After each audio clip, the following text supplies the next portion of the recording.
Biz şəhərimizin mərkəzində heç yana getmədən elə bax Bakı şəhərinin özündə də gözəl bir təbiət dünyasına, bitkilər dünyasına gedib qoşula bilirik. Qoşula bilirik. İstənilən vaxt və nə yaxşı ki, ora yeniləndi. Yenidən qurma işləri oldu. Sahəsi biraz da böyüdü. Oradakı olan çiçəklərin, bitkilərin, uşaq oyun ərazisinin daha da böyüdü. Məncə artıq tamaşaçılar bilirlər söhbət hardan gedir. Söhbət Nəbatət bağından gedir. Hansı ki, açılışında Elnur da oradaydı, canlı yayımda. Hər gün bir yeniliklər var və günü-gündən inkişaf edir və yeni, inkişaf etdiyi yeni mərhələsindən danışacağıq Nəbatət bağının. Gəlin bərabər izləyək.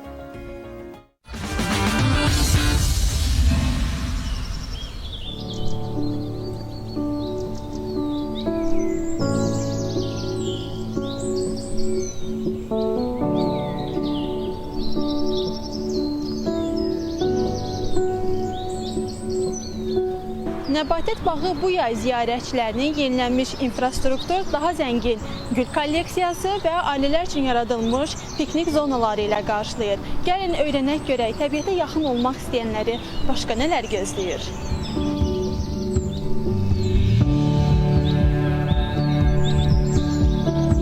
Ən maraqlılarından biri qızılgül kolleksiyasıdır. Dünyanın fərqli ölkələrindən gətirilmiş yüzlərlə qızılgül sortu burada bir araya gətirilib. Sort sayı 500-ə yaxın olan bu qızılgüllər müxtəlifliyi ilə də göz oxşuyur. Ağ, qırmızı, çəhrayı, narıncı, hər biri bir nağıl kimidir.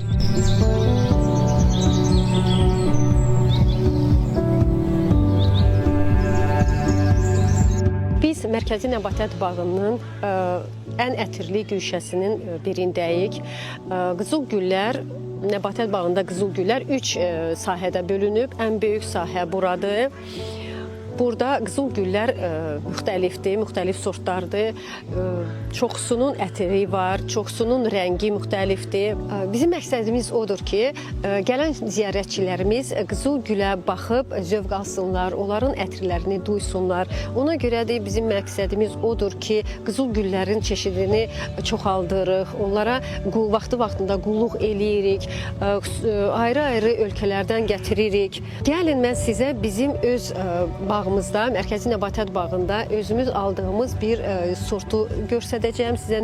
Bu dediyim yeni aldığımız qızılgül sortudur. Adı da Köhnə Bakıdır. Çiçəkləri isə piyonu xatırladır. Bu gülə biz həm patenti almışıq, həm də ki, dövlət reyestrində qəbul edilmişdir.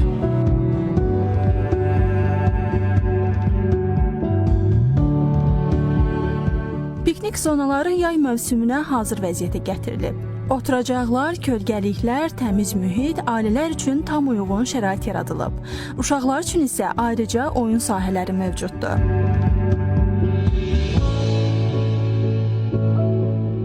Mən burada birinci dəfə gəldim və buranın təbiəti çox gözəldir. Güllər vərəm var, belə körpülər var, körpülərdə gəzmişəm. Bura çox gözəldir, məncə hamı gələ bilər. Burada fərqli güllər gördüm, rəngləri, iyləri məsələn çox gözəldir. Məsələn, burada əyləncələri çox sevdim, yəni park ətrafı maraqlı keçir, yəni belə deyim sizə. Körpünü çox sevdim, biraz qorxduq, yəni indi dostlarımla çıxmışdım, yuxarıdaydı sadəcə ona görə. Yəni buranı hamının gəlməyi tövsiyə edirəm, təbiətlə tanış olmaq istəyənlərə, sakitçilik üçün. Bir çox Şərqi Asiyadan, Avropadan, Yaponiyadan gələn bir çox güllər var idi. Məsələn, Sakura, o Yaponiyadan gəlmişdi. Mən bu gölü çox sevirəm və həmişə görmək istəmişdim. Bura ilk dəfə gəldiyim üçün ilk dəfə idi o gülü görürdüm.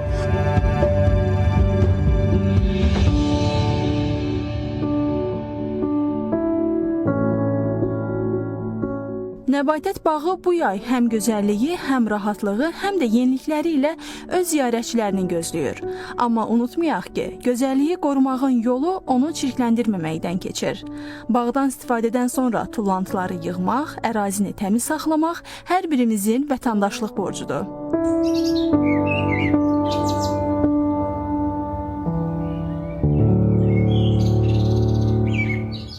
Minnətdarıq Nəbatət bağının bütün komandasına buradan salamlarımızı çatdırırıq. Çünki bizim üçün doğmadılar, əzizdirlər və Nəbatət bağındakı bu yeniliklər də hər biri bizi sevindirir.